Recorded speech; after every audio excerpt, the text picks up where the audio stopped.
G'day everyone and welcome to Happy Hour, the show where in each episode we take a deep dive into the patrons of this establishment. I'm your host and personal mixologist, Dowie.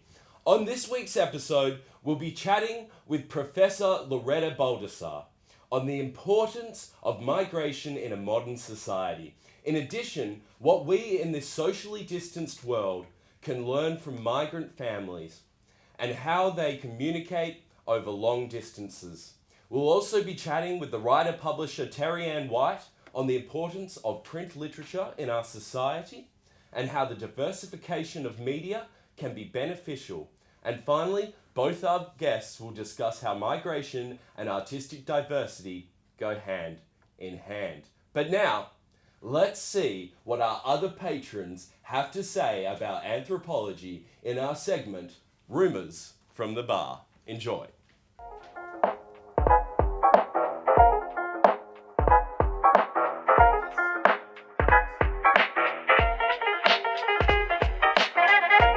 What does an anthropologist do? Bug expert? Studies, I want to say people. Anthropologist studies human history, or just society and culture. He's the cameraman for a video. Something to do with living things. I don't know whether it's animals or human, but no, I have no idea. Do you think immigration is beneficial to the Australian society and why? Yeah, of course. And why? Yeah. My girlfriend's Asian. No, I'm kidding. Dude, that's a stupid question. Yes, as in we're a small population and you want a larger one for, say, business and to boost your economy, as wealth tends to follow population.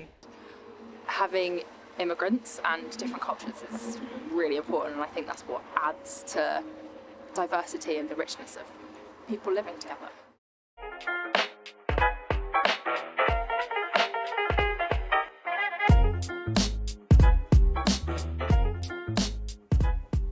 Hello, welcome back to the bar. Here with us we have Professor Lorreta Baldassar. As an anthropologist yourself, now, can you answer the question on everyone's mind? What is an anthropologist? Well, it's not... Anthropology doesn't study all bugs, just ants. Just ants. No, that's not true. Anthropologists study people. So society, culture, really it's about trying to understand the human experience, the human condition. So yeah, people, society, culture, in today's world. Okay, very interesting, very interesting. I kind of see how that could, work with, Xavier in the film world, talking to you, learning about people, we want to make characters, so real people, that sounds good. So as an expert in the field, do you think immigration is beneficial to Australian society? Absolutely, without a doubt. If you think about it, new people coming into Australia bring the need for housing, schools, goods and services. But not only that, they also bring their skills and expertise, so then they create industry and create endeavour. And on top of that, they bring their food and their languages and their cultures, exactly. So it adds all the to the exciting richness. Stuff. All that's the exciting it. stuff. Yeah, that's it. Right. Yeah, cool. No, all right. Very interesting. I definitely agree. But what can we learn from migrant families and how they communicate over long distances?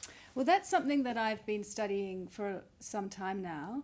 And in the literature, we call them transnational families. So these are families whose members are separated across distance. Right. You might have your mum in another country, a son or a daughter, and it's a really common experience these days. Yeah, definitely. And just because people are separated and living in different countries doesn't mean that you stop feeling like you're part of a family or needing each other's support, right? Yeah. And so what we find is that migrants are really like early innovators. They find all the possible ways to stay in touch across distance. And so, for example, you might be surprised to know that migrants are bigger users of the internet and early adopters of new technologies than, say, the mainstream population. Because they want to try it out and they want to see it work. They want to talk to their family, so why not give it a go, right? And that motivation is what you need in order to be an early innovator. You Yeah. need to be motivated to use the technology. Yeah, exactly. Yeah. So what we can learn from them is that you can care across distance, you can stay in touch across distance, and that's kind of become increasingly relevant with the current pandemic, right? Because suddenly people need to be socially distant, Exactly. Yeah. but still stay in touch because we need each other. We need That's human the connection. human condition. Yeah, exactly. So we can learn from migrants, and what they teach us is that it's really useful to have a routine, because caring for each other and finding the time is really hard, whether that's what we say proximate care or distant care.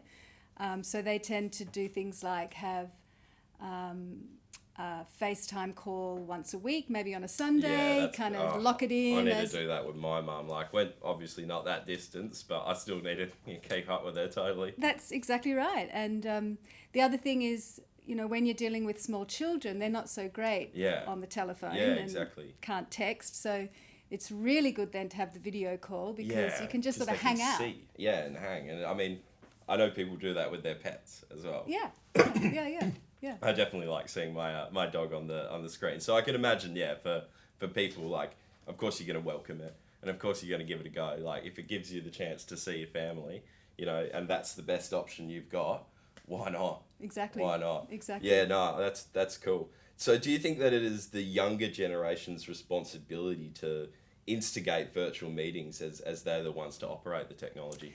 That's a really interesting question. And of course there is, I think they call it an age divide, a digital divide, where older people are less digitally literate, less capable than younger people. And it's interesting, what we find is that older people often tell us that they don't use the internet, and I know one interview that my colleague was doing. She was talking to this older man, and he was saying, no, I don't use the internet, but his phone kept pinging. So partway through the interview, she said, "Can I have a look at your phone?" And his kids had set it up so that he had a constant Facebook feed from his hometown. He was aware of it, and he spends part of every day looking at it, and he really enjoys that because he feels connected to his hometown. Yeah. But he hadn't set it up, right? No, so he thinks, well, I don't use the internet, but his kids do. Yeah. So that's a really important dimension of technology and the generations and the intergenerational relationship. So younger people tend to facilitate that digital literacy for the older generation. That's a really important role that they're playing. Yeah. Exactly. Oh yeah, no, that's really cool. And yeah, no, it's interesting, like, for me, because I've kind of been growing up in this like age where the technology it went from change. just so quick. And like, it is interesting even seeing like my own, like, elderly people in my own family like engage with those technologies and stuff, because when I was a kid it was very much like, oh, what is this stuff, I'm keeping away from it. But now it's like, I can chat to my mum over video call any day of the week, any time of the week. It's awesome, and it makes me feel just so much more connected. So your most recent work is in aged care. Can you speak just a little bit about this? Yeah, so what we're doing is we're taking the learnings from our research on transnational families and migrants staying in touch using new technology and applying it to ageing, because ageing is a critical issue in Australian society. We're all living longer, which is great, and growing older, but it means that we spend more of our time in older age. Okay. And another thing that happens in older age is that people's support networks often diminish, because as you get older, you might become less mobile yourself. Less mobile, yeah. No, and I totally feel you, yeah. And other people move away. So we need to use new technologies to kind of facilitate networks, facilitate connection, and that's what we've been looking at. Well, look, Lorreta, thanks so much for talking to me. It's been incredibly interesting, very new for me, but we'll move on to our next segment. Thank you.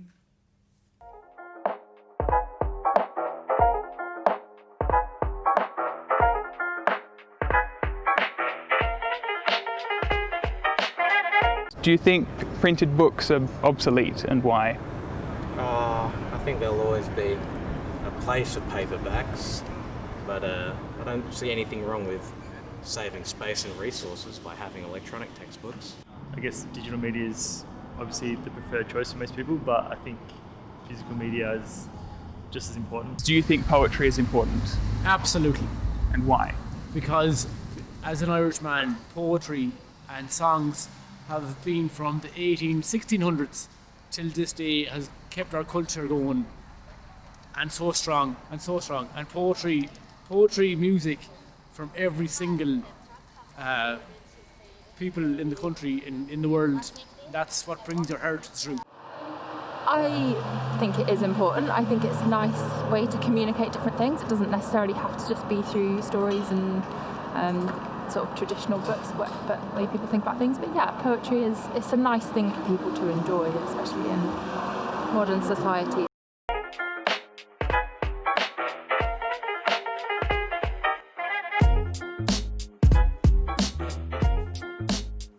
And we're back. Here at the bar, we have Terri-ann White, a writer and a publisher. How you doing, Terri-ann? Pretty good, thank you, Danny. Oh, that's good, Yeah. that's good. So look, my first question for you, have books become obsolete? I'd like to flip that back to you, but I'm taking this Interesting. seriously, and I will Interesting. respond. Okay. The rumours of the death of the book were highly overstated. So, Interesting. I mean, for many years, like about 8 years, there was this constant cry about, we don't need books anymore, e-books are the go, Yep. everything's Kindles. digital. Yep. But if you go into bookshops now and if you go into people's homes, they have moved back. People still read e-books, but they also buy physical books. Media, yeah. Yep, because of the beauty of the object, because of the contents, because in the fractured and troubled world we live in, books are more important than they've ever been. For giving us a sense of what the world is and what is possible, and also to provide a bit of a ballast against despair. I totally understand that. I collect physical media myself, more films, like Blu-rays, VHS, that sort of stuff. I understand, it's not the latest thing, right? But it's so important to me. It gives me a feeling of nostalgia, and it makes me feel happy, and it just keeps me, interested. But the latest thing is, for me, it's always the content of the book. Yeah, the content. So, in many ways, I don't really care about the latest thing because I spend enough time on a screen as it is. It's kind of mad. I totally relate. Is poetry important?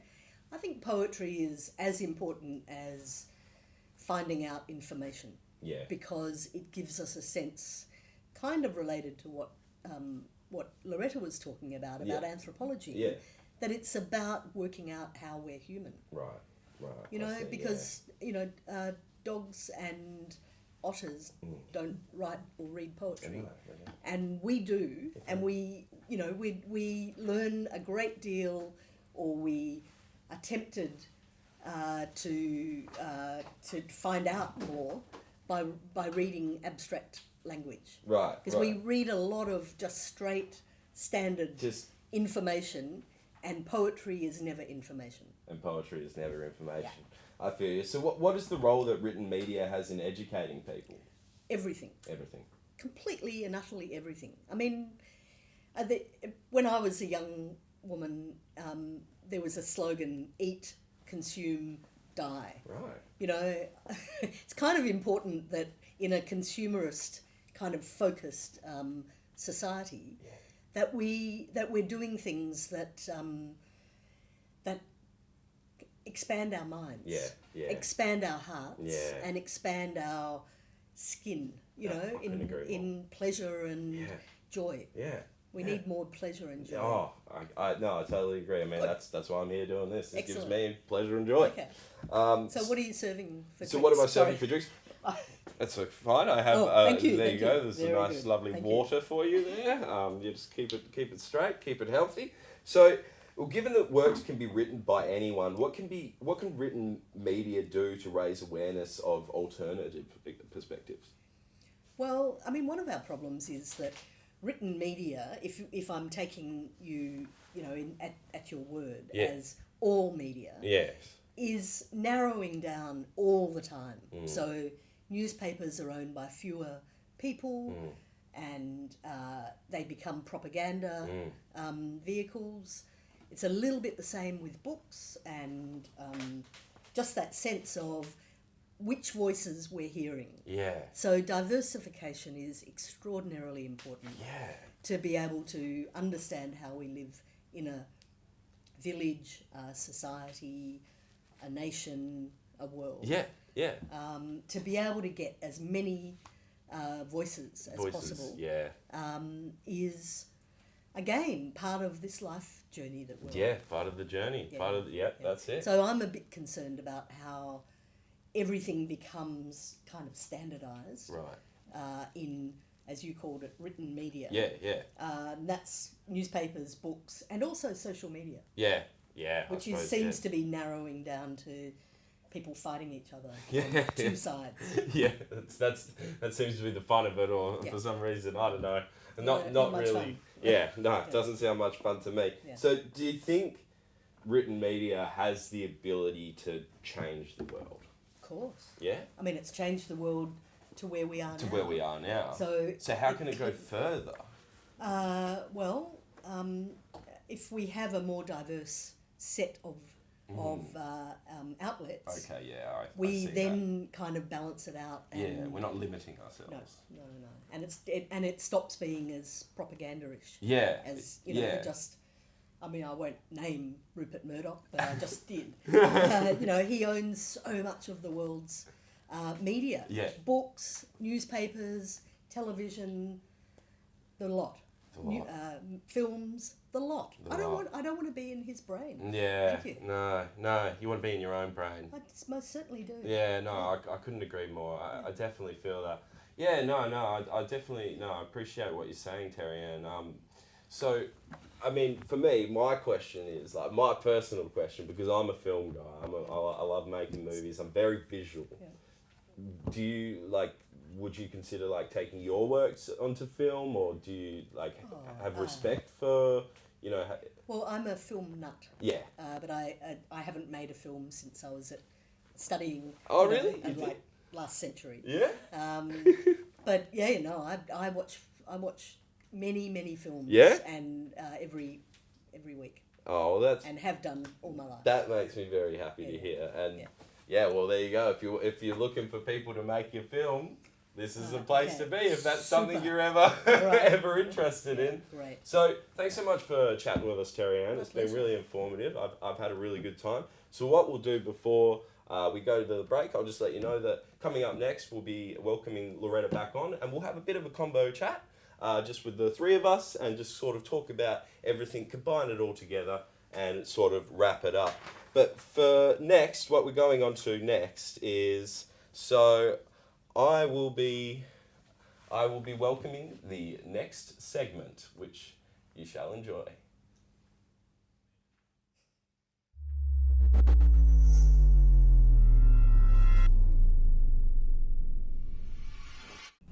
I'm Andrew Dalton, and I've been running my own financial planning business for the last 9 years. It's called My Wealth Plan, and we started in 2011 with the aim of trying to help people start from, humble beginnings, maybe in a bit of strife, all the way up to being in real control of the cash flow and having a successful life financially.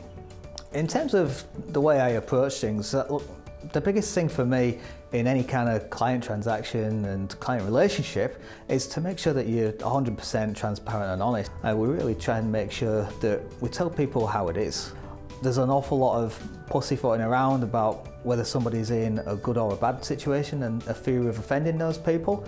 And unfortunately, when it comes to people's finances and dealing with it, you've really got to be frank and open and honest and tell people how it actually is. And I think that's an approach which a lot of my clients find kind of refreshing, and it just means that they don't feel like they're getting the wool pulled over their eyes. This is how it is, this is how it's got to be, and most people respond pretty well to that. In terms of what we do for our clients, as I said before, there's so many things involved with financial planning, whether it's budgeting and cash flow, insurance, debt, wealth creation, retirement planning.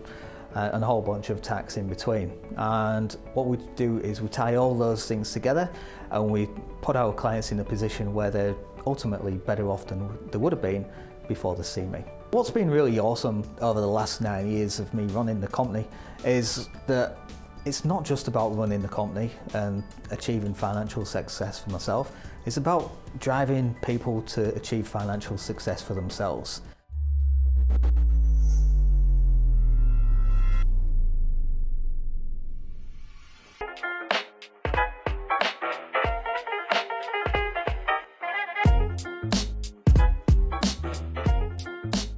Welcome back! So we've just had some very enlightening discussions with Lorreta and Terri-ann. So it's nice to have you both back here. Welcome back. Welcome back. So you've both been very informative in discussing your areas of expertise. So I thought we'd do a little combination session. So, okay, so my first sort of question here is, by its very nature, immigration is a form of inclusivity. For this reason, do you think the dissemination of the migrant perspective through art is needed in today's society, through art? Nice question. Yep, you go first. Me first? Yes, absolutely. I think going back to what Terri-ann was saying about needing a diversity of information channels, not just narrowing our knowledge, but expanding our knowledge through poetry. I think migrants give us a diversity of perspectives, right? Yeah. They give us the full gamut of human experience. Yeah. And so understanding the migrant perspective helps us understand ourselves, helps us understand each other, enriches the human experience and understanding. So yeah, I'm all for it. Terri-ann? Well, I grew up in a for part of my childhood anyway, in 1950s and 60s white Australia. White Australia. Very kind of white bread, white dominated, and it's been that way for a pretty long time. Yeah. And it's now starting to shift. Yeah. Obviously enlightened people who are interested in the world have had contact with more than just their cohort. Exactly, just their group. But it's, the riches and the richness of understanding perspective, different perspectives, different nuances, different ways of being is just makes for such a better life. Much better. And then better citizens, actually. Yeah. Well, yeah, no, I couldn't agree more. Film does that so well, doesn't it? I mean, film is one of the most accessible forms of sharing this understanding. And so we're really lucky in this country to have SBS. I mean, it's a real gem, isn't it, to get that sort of foreign content. But also the richness of our young people and not so young people, our very diverse population. We have one of the most diverse populations in the world. Yeah, surely. Up to, I think it's around 50% are either born overseas or have a parent who was born overseas. Yeah. So that diversity is coming through the film industry as well. Yeah, definitely. And I mean, I don't think we make the most of it. It's amazing to think about, 50% of our population being born elsewhere and bringing with them and their families, another perspective. Perspectives, yeah. And then, for a long time on television and Australian film and books, all we got was that that kind of narrow view that I described, pejoratively before. Very. So very it's vital. Yeah, no, it's vital. Very vital. And I mean, I feel a bit like we should also, because one of the problems with talking about migrants is that we talk about diversity, and that's great, but we also have this black history in this country and Indigenous perspectives and Aboriginal perspectives, which are also so diverse. Yeah. And I think the Australian film industry is beginning to do a better job of bringing those voices to the fore. I mean, it's late, really, and literature and publishing as well. Definitely. I mean, that's there are definitely people here that are interested in pursuing that sort of career and that way of heading and making films And it's good. It's good, and it's we're only getting better. So actually, can I just add one thing jump to in that? whenever you and that want. is, This is just casual chat. in the past, when we did talk about and represent Aboriginal people in Australia, it was usually the white people, the settlers, who controlled it all. Controlled it, yeah. And that is changing, and it's about time. Yeah, no, I couldn't agree more. Long overdue. I couldn't agree more. So we'll wrap it up quickly, but do you think immigration has had an impact on Australian literature? Completely. Completely? But, it took a while to kick in. Yeah. Probably the 1960s, and ever since it's just flourished and been kind of an astonishing model for the world. Yeah, no, definitely. Especially that shift from speaking for migrants and letting migrants speak for themselves. Which is what we've been saying. Can I just add one more thing? Because I love adding one more thing. Go. Women. You know, women used to be, had their stories told by men. I have to end it there. But I completely agree. No more men telling women's stories. So I hope you've enjoyed this episode of Happy Hour, but I'm afraid we've reached our conclusion. So next episode, we have a rapper, Khalid, and a dancer, Tia. We hope to see you then, but before we go, we have a performance by James Robertson. Thank you and goodbye.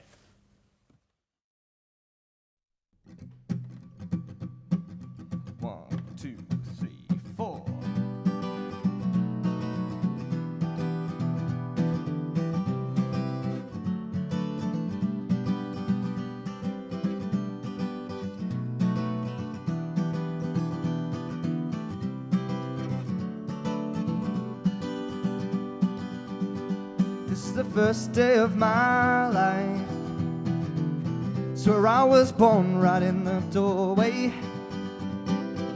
When out in the rain, suddenly everything changed. They're spreading blankets on the beach.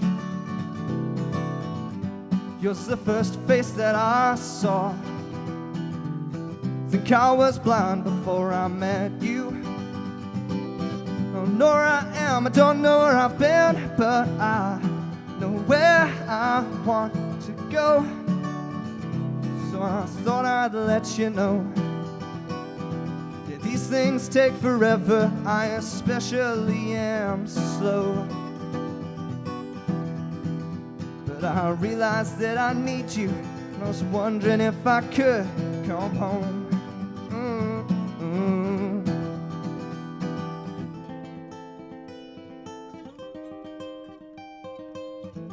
Remember the time you drove all night just to meet me in the morning?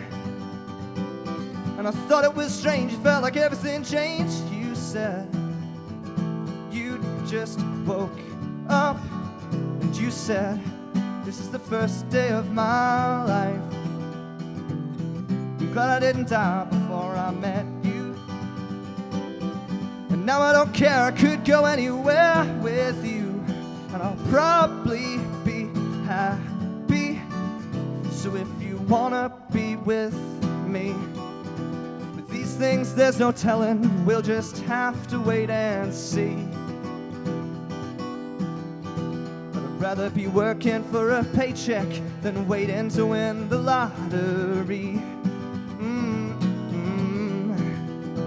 Besides, maybe this time it's different. I mean, I really think you'd like me.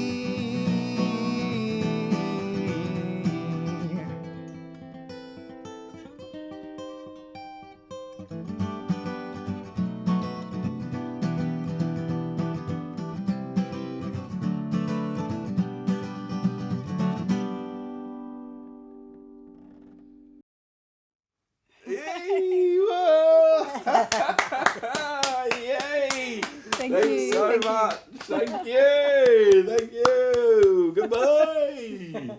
Goodbye. It's been a pleasure. It's been a pleasure. Yeah. Whoa.